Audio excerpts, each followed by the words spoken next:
ഈ പോക്ക് പോവുകയാണെങ്കിൽ തമിഴ്നാട് ഇനി ലണ്ടൻ പോലെയോ സിംഗപ്പൂർ പോലെയോ മാറാൻ പോവുകയാണ്.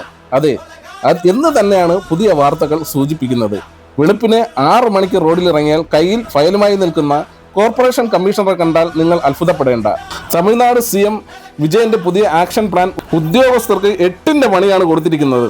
തമിഴ്നാട്ടിലെ നഗരങ്ങളെയും മുനിസിപ്പാലിറ്റികളെയും അന്താരാഷ്ട്ര നിലവാരത്തിലേക്ക് ഉയർത്താൻ മുഖ്യമന്ത്രി വിജയ് നൽകിയിരിക്കുന്നത് വെറും 6 മാസത്തെ സമയമാണ്. റോഡിലെ കുഴികൾ, മാലിന്യ നിർമ്മാർജ്ജനം, കുടിവെള്ള പ്രശ്നങ്ങൾ ഇവയെല്ലാം 6 മാസത്തിനുള്ളിൽ മാറ്റം വന്നില്ലെങ്കിൽ ഉദ്യോഗസ്ഥർക്കെതിരെ കടുത്ത നടപടി ഉറപ്പ്. ഇത് വെറും ഒരു പ്രഖ്യാപനമല്ല, വിജയന്റെ സ്ട്രിക്റ്റ് ഓർഡറാണ്. ഒരു സംസ്ഥാനം വളരണമെങ്കിൽ അവിടുത്തെ നഗരങ്ങൾ വികസിക്കണം എന്ന ഉറച്ച നിലപാടിലാണ് വിജയ്. മുതലാളി നേരിട്ട് കളത്തിലിറങ്ങിയാൽ തൊഴിലാളികൾ പണിയെടുക്കും എന്ന് പറയുന്നത് പോലെ മുഖ്യമന്ത്രി തന്നെ നേരിട്ട് നിരീക്ഷിക്കുമ്പോൾ ഉദ്യോഗസ്ഥരും ജാഗ്രതയിലാണ്. തമിഴ്നാടിനെ ഒരു ഗ്ലോബൽ സിറ്റിയാക്കി മാറ്റുക എന്നതാണ് അദ്ദേഹത്തിന്റെ പ്രൈമറി ഗോൾ. അതായത് ഇനി നിങ്ങളുടെ നാട്ടിലെ ഒരു പൈപ്പ് ലൈൻ ലീക്കായാൽ പോലും അതിന്റെ ചോദ്യം നേരിട്ട് വരുന്നത് മുഖ്യമന്ത്രിയുടെ ഓഫീസിൽ നിന്നായിരിക്കും.